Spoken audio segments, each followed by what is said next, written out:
Hello, my name is Hakon and welcome back to my channel where today I will say a few words about one of my current ideas for how to improve my synthesizer setup. So if you have watched my channel, you might have seen that lately I've referred to what I play when I have my improvisational experimental synthesizer performances as the dysphenolium, which is what I've started to call my synthesizer. I'll just move this into view now. So I call it the dysphenolium because it's got two dysphonias, dreadbox dysphonia, and three phenol synths. So dys from dysphonia, phenol from the phenols, and eum because it sounds like it's a musical instrument, dysphenolium. And it's easier to say than triple phenol, double dreadbox. So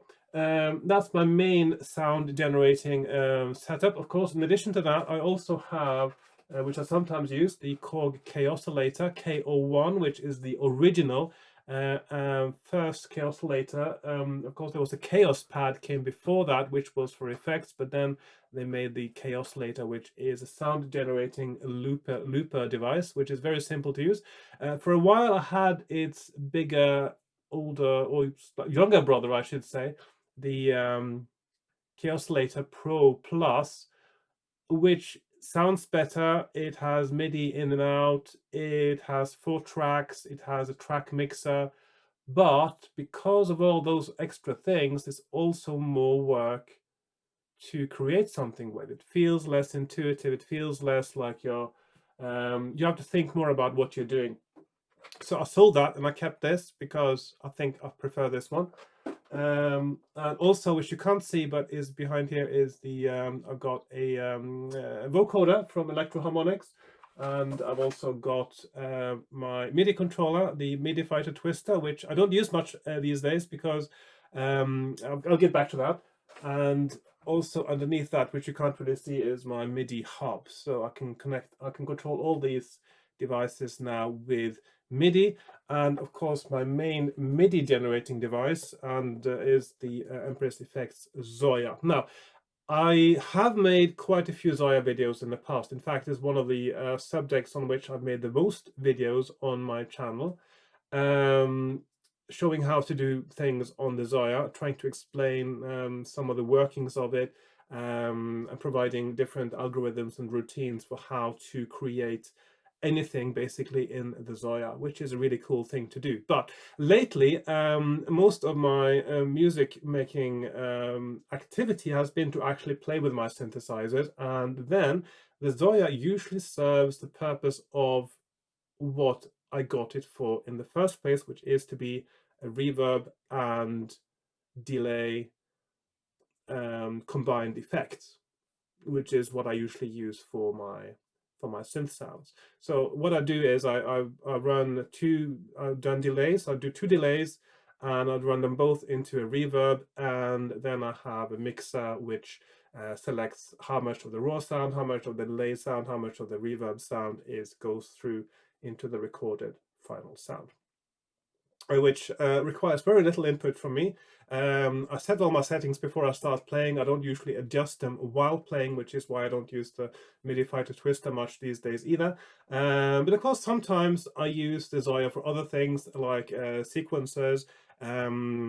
Shift register is one thing I tried a little bit recently, which like a random it's like in many ways it's like a sequencer, but it creates its own sequence by shifting the same values through a set, which means you get something that can sound deliberately very melodic and like a pattern, even though it is entirely random. So it's not just one random note after another, but a random note is repeated a few times, and therefore it creates a pattern. So that's one thing that I quite like.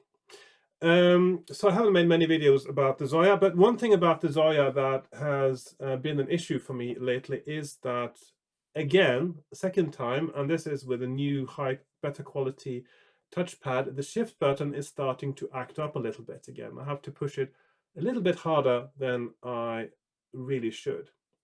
And also my encoder is getting old and worn, which hasn't been that much of a problem since there was, I believe it was a firmware update 2.6, something like that, or 2.7, where the way that the data from the encoder was interpreted by the firmware of the Zoia was improved to such a point that a worn encoder wouldn't have as detrimental potentially an effect on the functionality of the device as it used to before. But when I wrote to Empress Effects about the encoder, and at the time, and actually I was given, they sent me back, they've got really good customer service.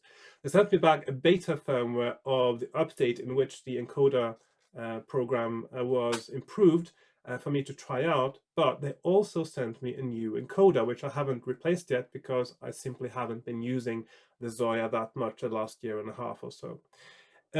So the DIY project that I'm therefore currently thinking of doing to improve my my setup is to do, well, partly is to do with the Zoia. I'll start with the Zoia and talk about that. So so I do have a new encoder which I got from Empress Effects, and one idea I got at the same time is that very often I feel this controller here gets a little bit in the way of the screen when I'm using it.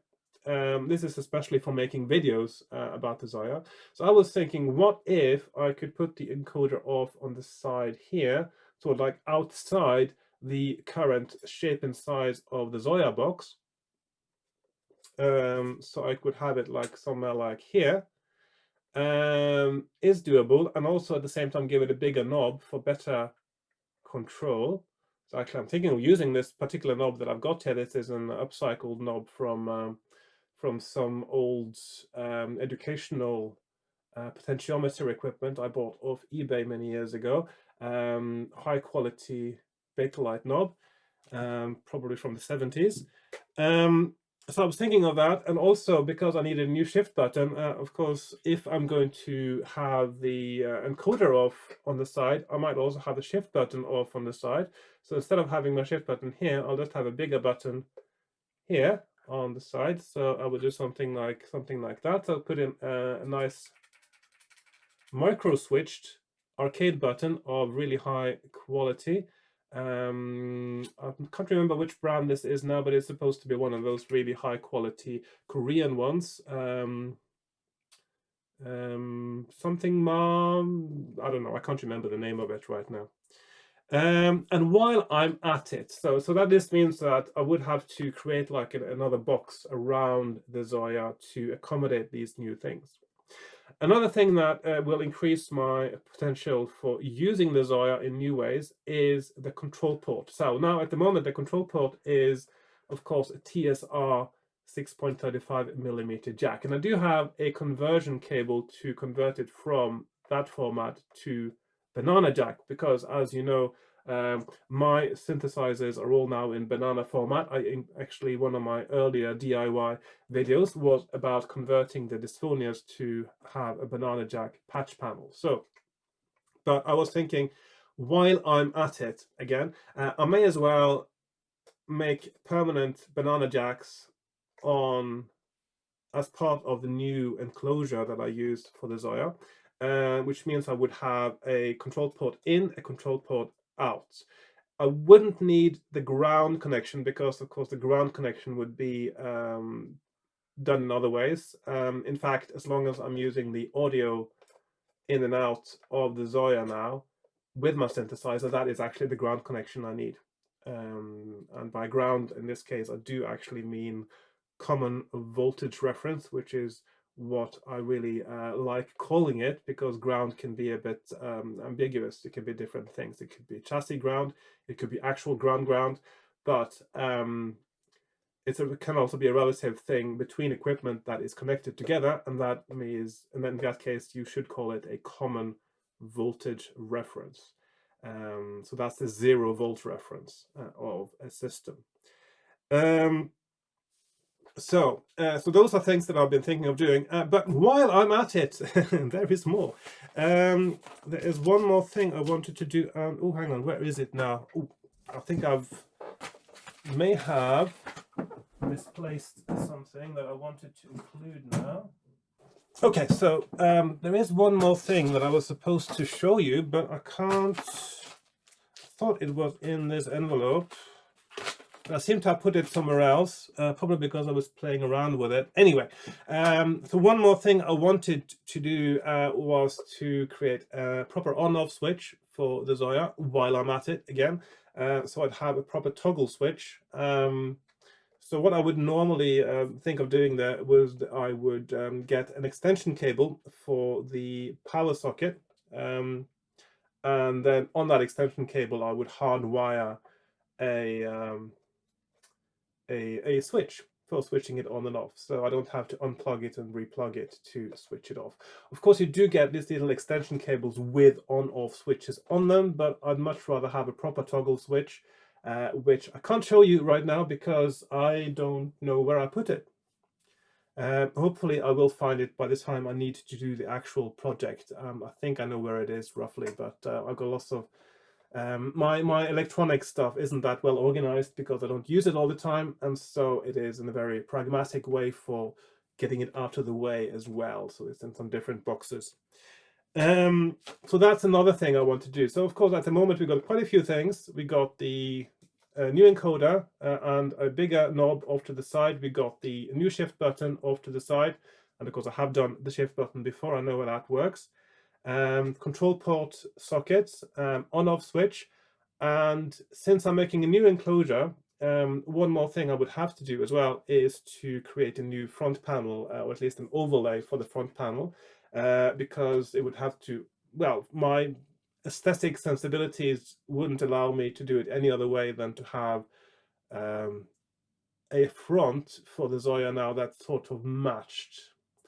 So what I was thinking was, at the same time, perhaps I would make it white. Now, black is very good for the contrast with the lights. Of course, you see the lights much clearer if there's a black background, and you see the screen clearer, I suppose. But for making videos, a white background might actually be preferable. And also, one thing that's always irked me about the Zoia is that when you want to write the letters using the keypad, you need really bright light just to see them, because, well, you can't see them in this video probably at all, because next to each of these pads there is a letter and you need good light to see it. Yeah, I'm not the biggest fan of that, and sometimes you push the wrong one, because a little bit counterintuitively for me, the letter is written on the right side of the pad rather than on the left. I would feel that the left side of the pad is where the most natural place for it to be is, and so sometimes I push the wrong one because I revert to what is most natural for me. Although there is a backspace, which helps. Right, so although I do think that maybe one of the reasons that it is like that is because of the backspace character is too big to be squeezed in between these pads, and so they chose to put all of them on the right side. If they hadn't been for the backspace character, they could all be on the left. Yeah, I'm not sure if I'm too satisfied with that particular choice made by Empress Effects, but it is possible to solve. So what I'm going to do is I'm going to print out an overlay, of course, for the whole new box. The big job will be to cut out the squares for the pads. I will have to make sure it's aligned absolutely perfectly and all the dimensions are exact, perfect, etc., etc. I'm sure I'll be able to sort something out. I'm just being patient and trying things out and eventually getting it right. So that will make it all look unified, and I might go with instead of white I might go with a gray color as well, and I'll get back to the reason why in just a few seconds, because recently I also acquired this, which is the Korg NTS-2 oscilloscope, which is something that I have thought of getting. I've thought of getting an oscilloscope, but I've considered my options. So sometimes I use an oscilloscope as a display effect for some of my synthesizer videos, but my main purpose for having one isn't to do with that. It is to be able to visualize especially things like the envelopes. Now on the Phenol, the envelopes from the function generators can be quite sort of sometimes a little bit hard to predict and also see how they changed when you interact with it in different ways. It's a very complex digital envelope, which has lots of features, but it is a little bit inscrutable sometimes and doesn't behave like your classic ADSR envelope in any way whatsoever.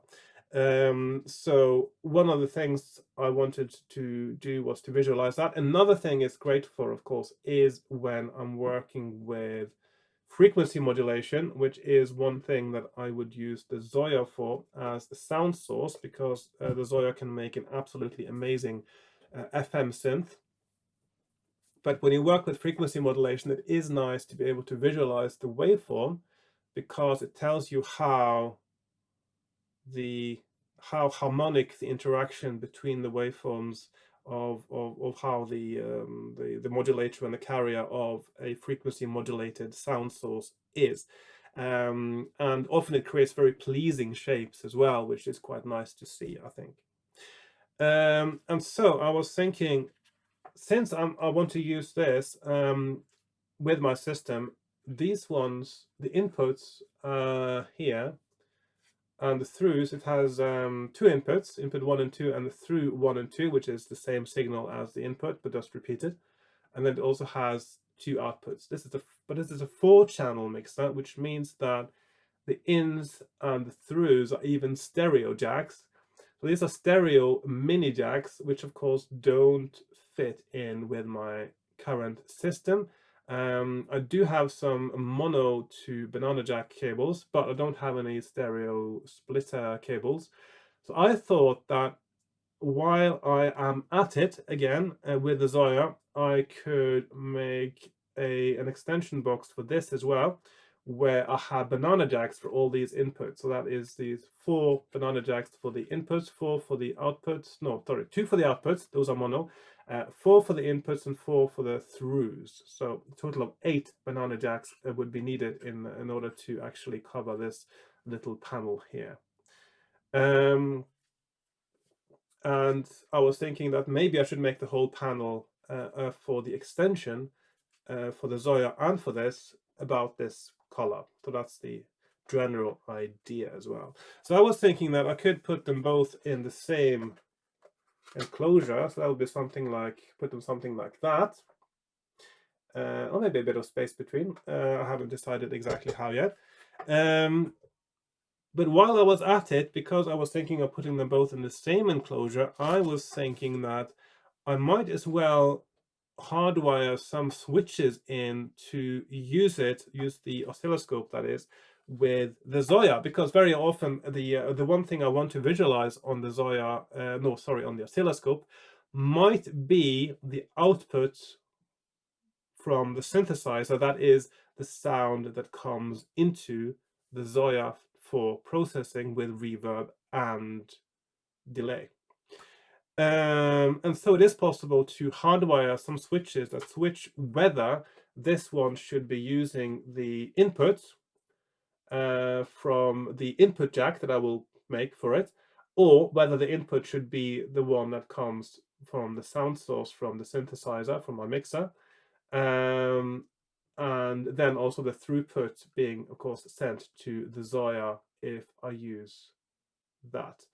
And that is something that can be done with a 3-pole switch. So what I need is a switch that has 3 poles and that is on in both directions. In that case, I can switch between which signal is supposed to go into and out of the oscilloscope and into the Zoia. So that's another thing that I had in mind. And also I wanted to put it on the output of the Zoia because, as I was mentioning earlier, sometimes I work with FM, and then it's really nice to be able to visualize the sound. And of course, it would be easier if I ran the sound then through the oscilloscope before I run it into a recorder. So I would have 2 switches for the inputs of the Zoia, left and right, and 2 switches for the outputs, left and right. And the reason I would use 2 switches rather than 1 is it's a little bit harder and more expensive to get a 6-pole switch, which is what I would have needed to do a whole stereo channel on one switch. So it's a lot cheaper to do two 4-pole switches is most likely what you find, more than 3 poles. So I will just two 4-pole switches, and for input, and two 4-pole switches for output, and I only use 3 of those poles. For those not familiar with poles, so for a switch, if you just have an on-off switch, for instance, that's a 1-pole switch, and it's also known as a single throw because it's off and on. And then you have something called a double throw switch, which means that it's on in both directions, but of course what the connection that is made when it's in one direction is different to the one that's made in the other direction. And of course, if you have a single pole double throw switch, you have a switch where one of the poles is always the same, so there's 3 connectors on it, and then you send it either to one side or the other side. So that's a single pole double throw. What I want here is a triple pole double throw, because I want to be able to send the synthesizer sound to the oscilloscope, the input, and I want to send the throughput of the oscilloscope to the Zoia. So that's 2 poles already. And what's the third pole? And also I want to yes, and also very importantly, I want to make sure that when the switch is off, that there is no connection between the sockets, the through sockets, particularly of the oscilloscope, to the Zoia, because that can mess things up a little bit in the way that it might be patched in the phenol, or the dysphenolium, I should say, when the voltage then will go to the Zoia as well. So I need the 3 switches for each of those things. But wait, there's more. And one more thing I was thinking of as well while I'm at it, is that, well, it can be a little bit unsatisfying with MIDI mini jacks. I know lots of people are not the biggest fans. I'm not the biggest fan. I mean, it is okay. You get these extension cables, these the tails, some people call them. But of course, while I'm at it, it is possible for me to install some real DIN MIDI DACs. I already have some, actually, from a previous project. So that's another thing that I'm considering doing for what will become the rear panel of the box that I will put the oscilloscope and the Zoia into. Now, for those of you who watched my earlier DIY video when I had my first dysphonia and I created the first banana patch panel for it, which of course now is defunct because I got another dysphonia and I made a common patch panel for both. So I've still got this nice mahogany, possibly frame, nice dovetailed corners, really good woodworking, from an old sort of test equipment thing that I bought cheaply on eBay, that I dismantled at some point and used the parts. It's the kind of stuff that I would get knobs like this from, although this particular one is from something else. And I thought maybe this is a good enough size to use. So I'm going to try and use this if I can. And if that is the size I have to work with, I have done a mock-up now of what it might look like. So this would be, I'm not sure if this is exactly to scale now, but it's very close. So I would have the Zoia down here. Buttons on the push buttons on the Zoia, I would just keep them in the same place. I don't feel they interfere with the touch panel. This is pretty much how I would want to print it for the front panel. So if you see, the letters are now on the left side and they're very big and legible so that I can see them as well, even in dimmed light and with my slightly starting to age vision. And then we have the big knob off to the side here, so that would be this this one here, and then the arcade button for the switch. Sorry, I'm just moving it in the wrong direction now. That would be this one here, off to the side. And then we have the 4 switches for switching for the oscilloscope to use the Zoia input or output, triple pole double throw switches, which are quite reasonable still. And then we have here the inputs, 4-channel input for the oscilloscope, the 4-channel throughput, and the 2-channel output, because the oscilloscope can also function as a sound generator as well, or voltage generator.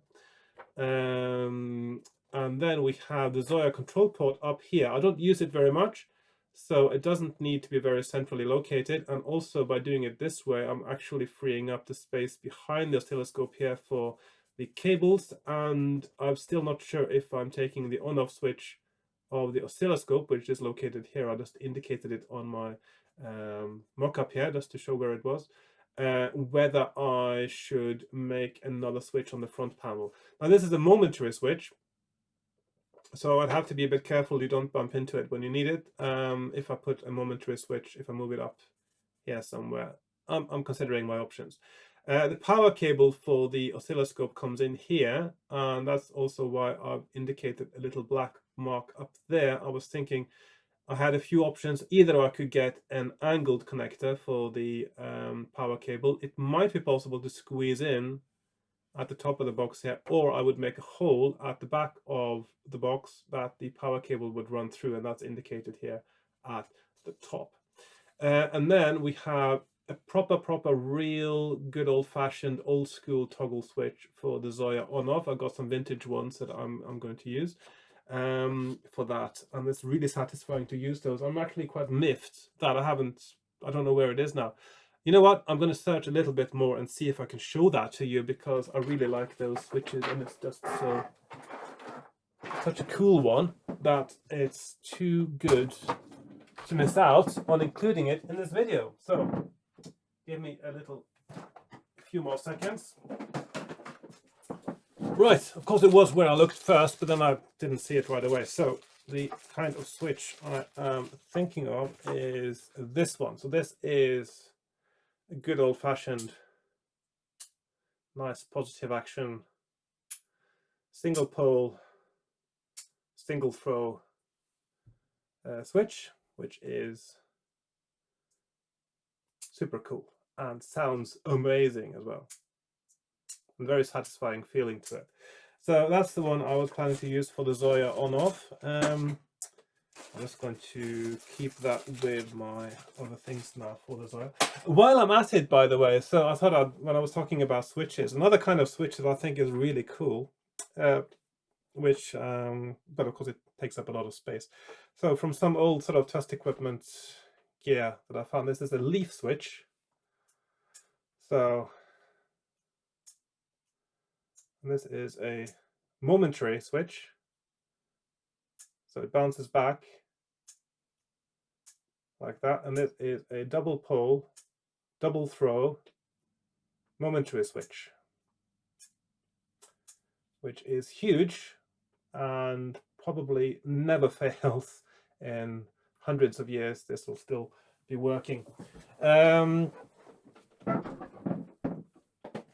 Right, so that is the main gist of what I wanted to tell you today. So I have some plans then for what to do with my Zoia and my oscilloscope together. Putting them in, like this, the other side like that, and then hard connecting the switches to make it fit into make the signal go into and out of the oscilloscope and the Zoia. And of course the external encoder. So lots of plans, lots of little sort of fiddly bits to sort out. The actual electronics of it is super simple, because it's just wiring up the connectors, and the switches of course need a little bit of concentration, but it's fairly simple stuff. The main part of the job will be to make the front panel align exactly, and if I choose to use the existing wooden thing, the wooden frame I have from the wooden box, then I don't need to do that much woodworking for this particular project, but I do have to at some point. Of course, the thing is, it will be like that, but I want to angle it up so it matches the angle of my dysphonias. So I would have to create some woodworking bits here, wedges to wedge it up. And also there will be a rear panel somewhere in the middle here. And the reason I don't want it too far back is because when I plug in the audio cables into the Zoia, which I'm not going to move the actual audio connectors there, I want the entire stiff bit of the audio connectors to be inside the rear end of the frame, so that this rear end can then be squashed up against something, as long as it allows the cables to go under without having to have a certain distance between them. So that's part of the plan, and that's also where I would want to put the MIDI connectors if I choose to do the DIN MIDI connectors. I'm not entirely sure I do, because it is not necessary at all. The soft connectors with the tails are perfectly fine, so I might just stick to those. I have not decided yet. At least it's a plan. It's something that I'm considering, but not strictly speaking needed. Well, many of the other things about this are needed, but of course a few things are optional and nice to have rather than something that is necessary to have. But the most necessary thing for this whole project really is to get the banana jacks for the oscilloscope so that I can use it more easily than I currently can, because the other option would be to create either a conversion box, and I'll still need the cables, and I don't have the cables, I have to buy cables, or then I might as well modify cables to create banana to stereo jack cables, and that's a lot of work, and it's actually technically potentially less work to just do a permanent banana connection for the oscilloscope. So that is what I'm going to do. And then I have my front panel, which isn't exactly to scale yet, but I'll have to adjust it until especially the Zoia layout is exactly correct, and I will have to do a few sort of dummy runs there and see how that works. So that is the main thing I wanted to talk about today. But one more thing, or I can leave that for another video, actually. I'll leave that for another video. It's a separate thing. This is a synth DIY video, and I think I'll just leave it at the synth DIY stage. That's my current project. I just wanted to give you a little heads up, because there might be videos about it coming up as well.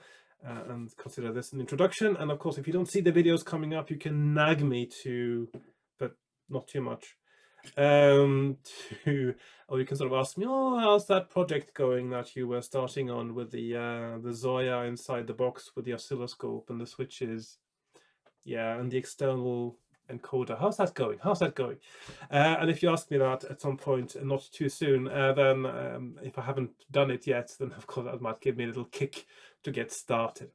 Right, so that's all for this video. Thank you very much for watching me rambling on about this for such a long time, and I will see you in my next video, which might be something else. Thank you, and goodbye for now.